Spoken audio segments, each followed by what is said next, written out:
사무엘상 16장 6절에서부터 7절의 말씀. 그들이 오매 사무엘이 엘리압을 보고 마음에 이르기를 여호와의 기름 부으실 자가 과연 주님 앞에 있도다 하였더니 여호와께서 사무엘에게 이르시되 그의 용모와 키를 보지 말라. 내가 이미 그를 버렸노라. 내가 보는 것은 사람과 같지 아니하니 사람은 외모를 보거니와 나 여호와는 중심을 보느니라 하시더라. 아멘. 오늘 우리는 방금 사무엘상 16장 6절과 7절 말씀 그리고 12절 말씀을 읽었습니다. 오늘 본문 중심으로 중심을 보시는 하나님이라고 하는 주제로 말씀을 증거하도록 하겠습니다. 얼마 전에 그러고 보니 작년 12월 달이 되는 듯 싶습니다. 성탄절을 앞에 두고 카페에 들어갔더니 잎은 다 떨어져 가지만 남아있는 나무에 하얀 색으로 이렇게 예쁘게 칠한 그곳에 전등을 달아놓고 또 성탄을 알리는 장식으로 꾸며 놓았는데 얼마나 예쁘고 보기 좋던지. 그래서 제가 그런 말을 했어요. 야, 우리 교회 로비에다가도 이런 나무 가져다가, 그 나무 가져다가 아니고 이런 나무 가져다가 성탄 장식을 하면 참 좋겠다. 그리 하니까 옆에 있던 그 분이 하시는 이야기가 이런 나무가 얼마나 비싼 줄 아냐. 나는 별로 안 비싼 줄 알았어요. 가지 다 떨어지고 뭐 나뭇잎 떨어지고 가지만 그냥 앙상하게 있고 거기다가 색칠해서 전등 달고 뭐 장식 꾸며놓은 그 나무가 그렇게 비싸려고 생각을 했는데 이런 나무가 얼마나 비싼 줄 아느냐 하면서 비용이 꽤 들 거라는 겁니다. 그 이야기를 듣고 이런 생각을 해봤습니다. 내 인생 역시 잎이 다 떨어진 나무 가지처럼 포장된 모든 것을 벗어버리고 하나님 앞에 서야 할 그날이 있을진데 그때 나는 어떤 존재로 주님을 맞이할 수 있을까 하고 말입니다.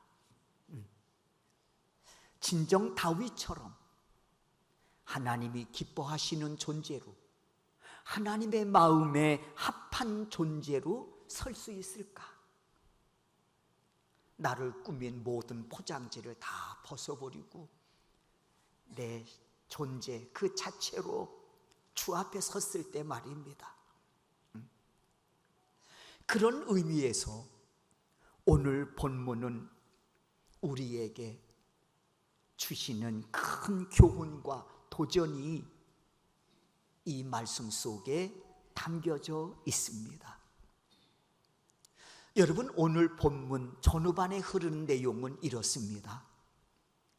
하나님께서 사무엘 선지자에게 이르시기를 내가 이새의 아들 중에서 이스라엘 2대 왕으로 세우려고 하는 자가 있으니 너는 가서 그의 아들 중 내가 콕 집어 말하는 그 아이의 머리에 기름 부어 왕으로 세우라. 이에 사무엘 선지자는 명을 받들어 이새의 집으로 가서 그의 아들들을 만납니다. 한 사람 한 사람 만나게 되지요. 그때 사무엘은 그 아들 중에서도 용모가 뛰어난, 왜 그렇게 저를 바라보십니까? 네? 용모가 뛰어난 엘리압을 보는 순간 이 사람이구나. 생각하고 그 머리에 기름 부어 왕으로 세우려고 합니다. 그런데 그때 하나님께서 말씀하시지요. 사무엘상 16장 7절의 말씀이에요. 우리 다 같이 한번 이 말씀 읽도록 하겠습니다. 읽습니다. 여호와께서 사무엘에게 이르시되 그의 용모와 키를 보지 말라. 내가 이미 그를 버렸노라. 내가 보는 것은 사람과 같지 아니하니 사람은 외모를 보거니와 나 여호와는 중심을 보느니라 하시더라. 이 같은 말씀은 이새의 모든 아들들이 사무엘 앞에 한 사람 한 사람 지날 때에도 역시 똑같은 말씀을 주시는 거예요. 사무엘아, 용모 보지 마라. 외모로 취하지 마라. 나 여호와는 중심을 보시니라. 하나님, 이 아이입니까? 아니야. 이 아이입니까? 아니야. 이때 사무엘 선지자는 아직 들에서 양을 치고 있던 막내 아들 다윗이 있음을 알게 되어 그를 급히 데려오라고 명합니다. 빨리 다윗 데려와라. 그래서 아버지 이새는 들에 있던 다윗에게 급히 전가를 보내 집으로 불러드립니다. 급하게 집으로 들어오는 다윗을 이 사무엘 선지자가 보게 된 겁니다.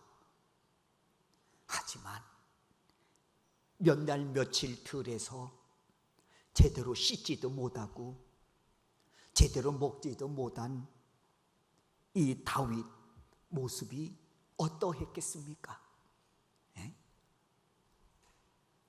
땀이 번복이 되고 몇 날 며칠 들바람을 쐬었으니 얼굴은 초췌하고 외모로 볼 때는 초라하기 그지없을 듯 싶습니다. 때문에 지금까지 보았던 그의 형제들하고는 너무도 비교가 되는 외모였겠지요. 이 모습을 본 사무엘 선지자 역시 분명 이런 생각을 했을 겁니다.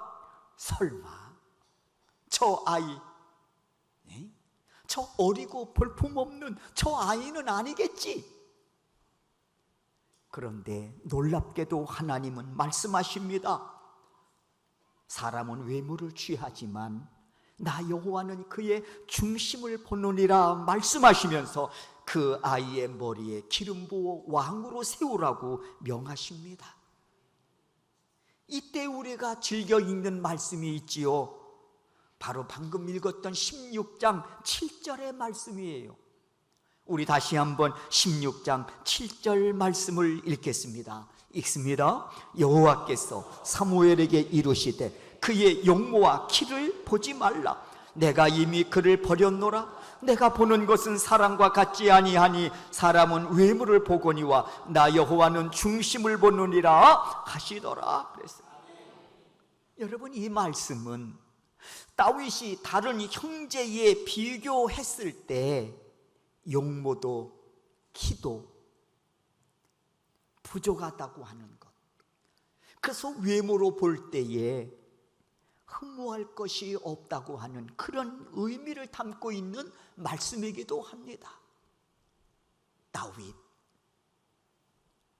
왕으로 세우려고는 하시지만 외모를 놓고 볼 때는 다른 형제들에게 미치지 못한다는 그런 의미를 담고 있는 말씀이라는 거예요. 그러니까 그의 아버지 이새도 들에서 양을 치고 있던 다윗을 열애로 생각하고 그를 사무엘 선지자 앞에 세워야겠다고 생각조차 하지 않았던 그런 아들이란 말입니다.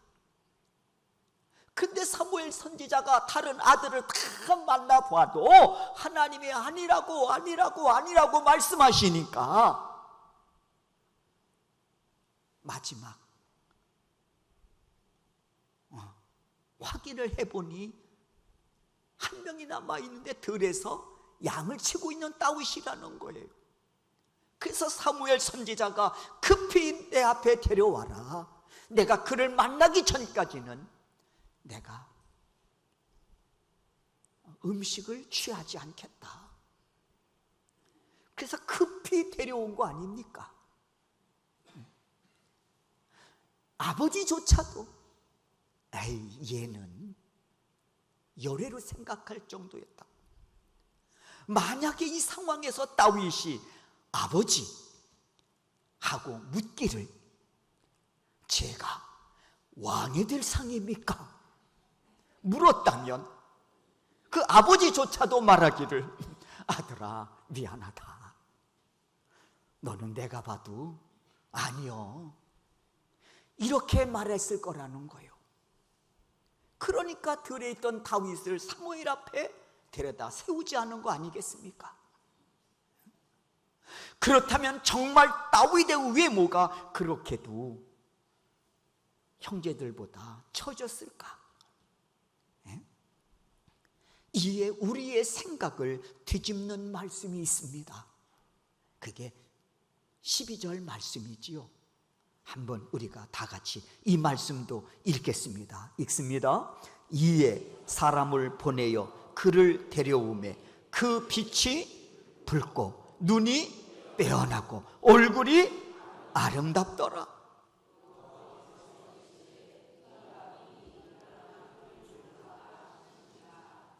아멘. 아멘. 급히 사람을 보내서 데려온 거예요. 그런데 다윗에 대해서 12절에 이렇게 말씀하고 있죠. 그의 빛이 붉고 얼굴에 혈색이 좋았다는 것. 눈이 빼어나고 눈이 청명했다. 그리고 얼굴이 아름답더라. 그렇습니다, 여러분. 이 말씀을 보면 다윗의 모습에서 빛이 나고 아름답다고까지 표현합니다.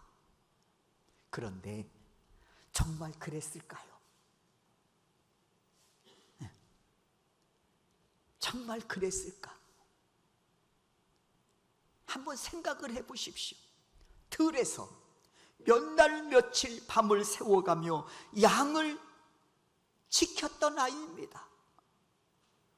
제대로 씻지도 못하고 편히 잠도 자지 못하고 그렇다고 뭐 영양가 있는 음식을 먹었을 턱도 없을 것이고, 그런데 그의 얼굴에서는 빛이 나고 아름답다고 했습니다.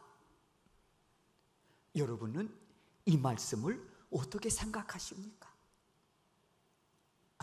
하루 1박 2일 캠핑 모든 준비를 완벽하게 하고 다음 날 돌아와도 그 모습이 피곤하고 초췌할 법한데, 이건 캠핑이 아니고 양을 치는 거예요. 사나운 짐승으로부터 양을 지키는 거예요.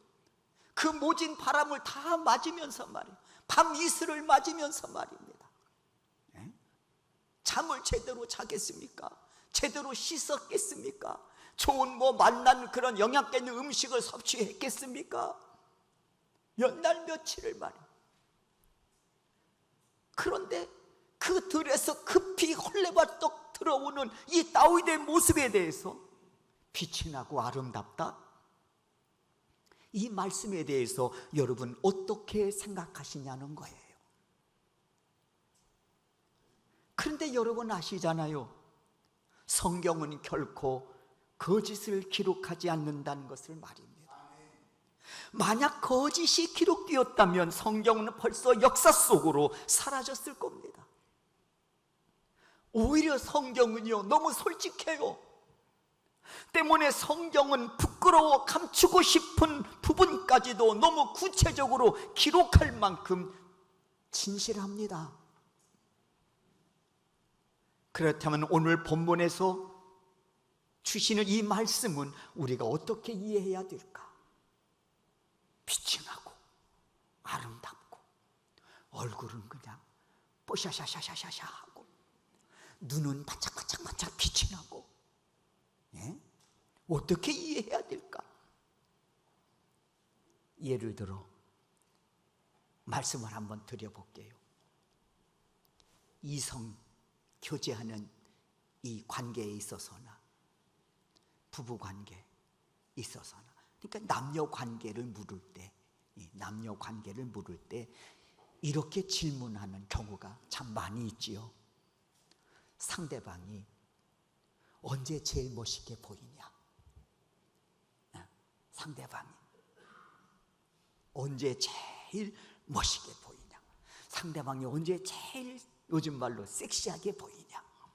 묻습니다.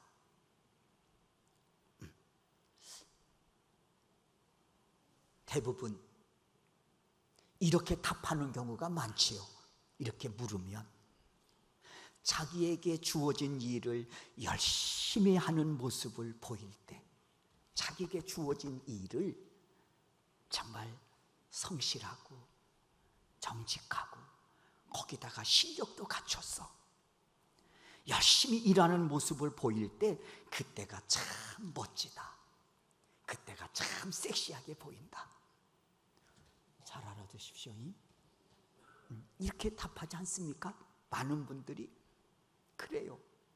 비록 옷은 작업복이라고 해도, 그리고 머리는 헝클어지고 땀이 범벅이 되어 있어도 오히려 그 모습이 아름답고 오히려 그 모습이 참 멋지게 보인다고 답하는 경우가 대부분이라는 거예요.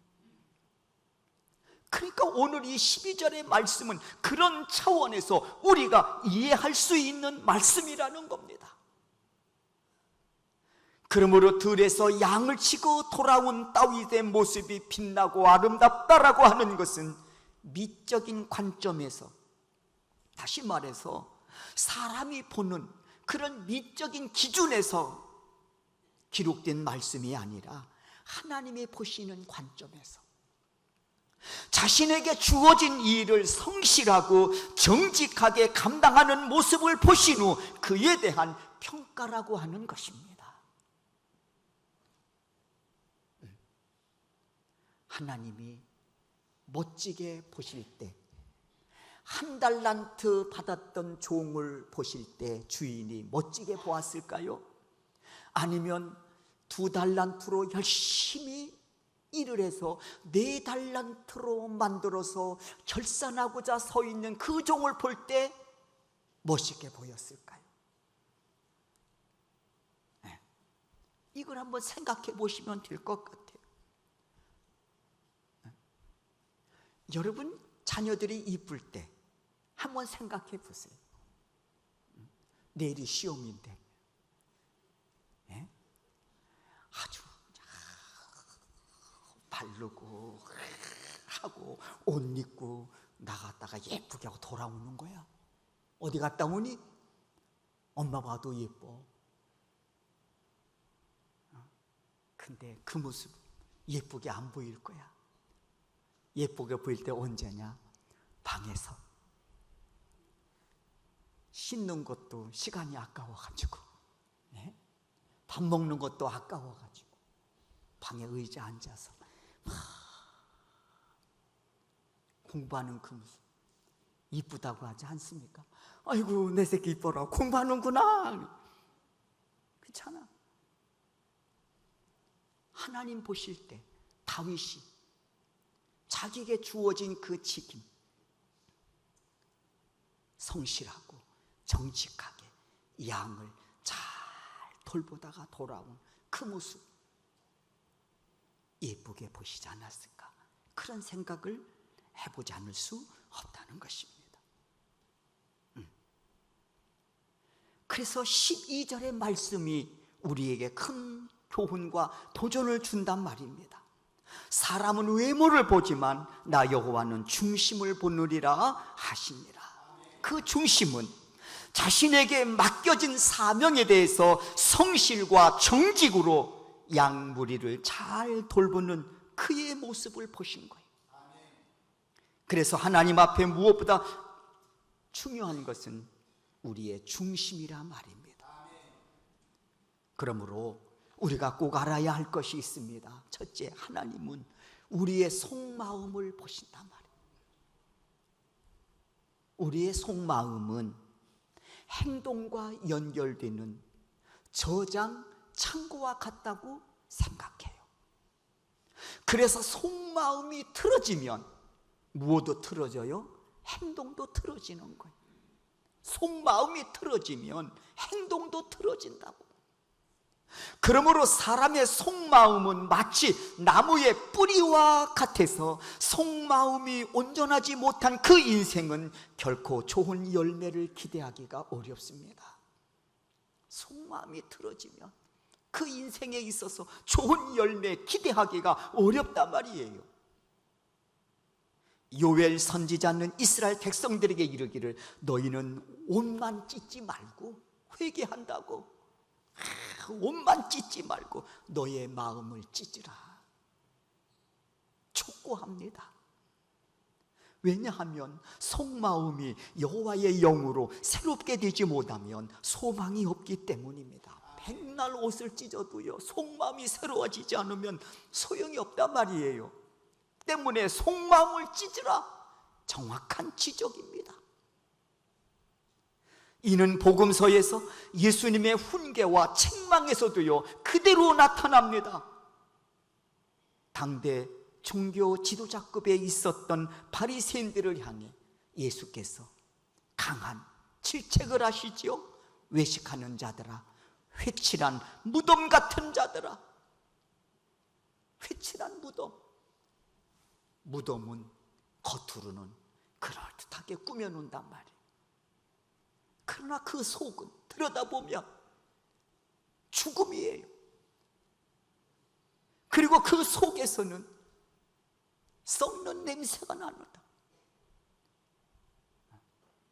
예수께서 당시 종교 지도자들이었던 바리새인들을 향해서 회칠한 무덤이라고 그래요.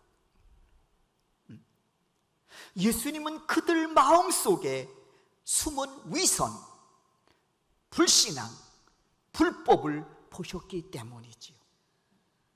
그러므로 이 훈계와 책망은 중심을 보시는 예수님만이 하실 수 있는 책망이지요. 훈계지요. 하지만 반전의 말씀도 있습니다. 헌금궤에 2렙돈을 헌금하는 과부의 모습을 보시며 이르시기를 이 여인이 가장 많은 헌금을 드렸다고 말씀합니다. 이건 역시 중심을 보시는 예수님만이 하실 수 있는 말씀입니다. 동전 2립을 딸그당 헌금궤에 넣은 거예요. 액수로 치면 너무너무 적은 액수입니다. 그럼에도 불구하고 예수님께서 제자들에게 말씀합니다. 이 여인이 가장 많은 헌금을 드렸느니라. 누구만이 하실 수 있는 말씀이에요? 중심을 꿰뚫어 보시는 예수님만이 하실 수 있는 말씀입니다. 그러므로 사랑하는 여러분, 속마음을 보신다는 하나님의 말씀은 진심 어린 정직함으로 하나님을 섬기는 모든 자들에게는 큰 위로와 소망의 말씀인 줄로 믿습니다. 주의 종이 소망합니다. 여러분 모두가 이 말씀의 주인공이 되어 중심을 보신다는 하나님의 그 말씀이 여러분들에게 큰 위로와 그리고 큰 소망이 넘쳐나는 그런 말씀으로 여러분의 심령 속에 영의 양식이 될 수 있기를 주의 이름으로 축원합니다. 두 번째, 그 마음속에 담겨진 정직함을 보신다는 거지. 속마음을 보신다는 건 그 속에 정직함을 보신답니다. 마음은 그릇이라. 여기에 뭘 담느냐가 중요하지요. 예수님께 책망받았던 당시 종교 지도자들이었던 바리새인들은 그 속마음에 위선을 담고 불신앙을 담고 외식을 담았단 말이에요. 그러니까 회칠한 무덤이라고 강한 질책을 받게 된 것이지요. 예수님은 우리 속마음에서 찾으시는 게 있습니다. 정직함이에요. 다윗은 일찍이 이 사실을 깨닫고 정직함으로 하나님을 섬기며 충성 헌신한 사람입니다. 하나님은 정직함을 좋아하시는구나. 정직함을 기뻐하시는구나. 다윗은 일찍이 이 사실을 깨닫고 하나님을 경외하며 섬기던 사람이었습니다. 여기서 여러분, 정직함이라고 하는 것은 거짓됨이 없다는 것으로 겉과 속이 같고 말과 행실이 같다는 것을 의미합니다. 그러므로 다윗의 속마음에 담겨진 정직함은 마치 어둠 속에서 빛처럼 그의 인생을 환히 밝혀주는 길잡이가 된 것이죠. 때문에 다윗은 자신이 정직한 신앙으로 하나님을 섬길 수 있다는 사실에 감사하고 기뻐했던 사람입니다. 기쁨의 차원이 좀 다르지요. 다윗의 기쁨이 뭐냐? 하나님은 정직함을 좋아하시는데 내가 그 앞에서 정직함으로, 내가 하나님을 섬기고 내가 정직함으로 충성하고 헌신할 수 있음에 기뻐했단 말입니다. 그 모습을 본 백성들도 그 왕을 본받아서 하나님을 섬기고 경외함에 있어서 역시 정직함과 자원함으로 하나님께 충성하고 헌신하는 그 길을 선택하고 그 길을 갔습니다. 우리가 역대상 29장 17절 말씀을 보면 그대로 드러납니다.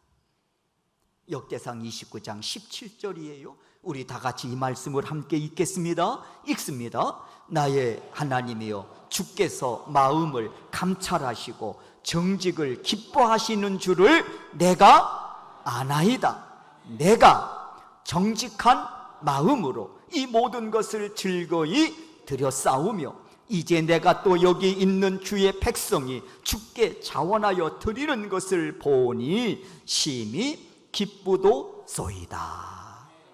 다윗의 기쁨이 뭡니까? 정직한 하나님 앞에 내가 정직한 믿음으로 하나님께 드릴 수 있음에 감사했습니다. 이걸 기뻐했습니다. 이걸 기쁨으로 삼았단 말이에요.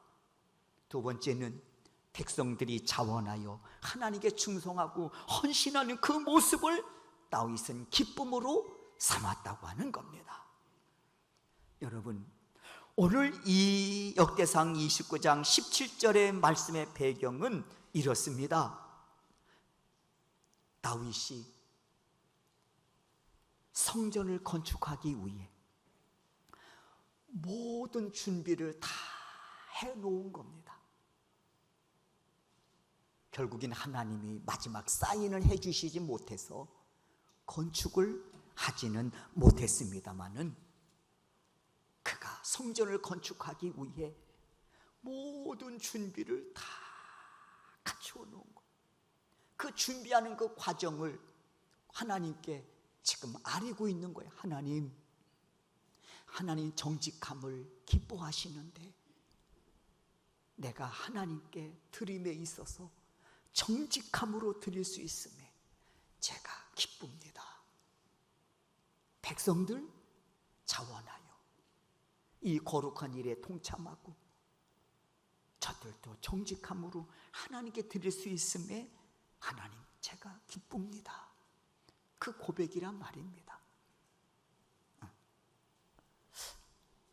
사랑하는 성도 여러분,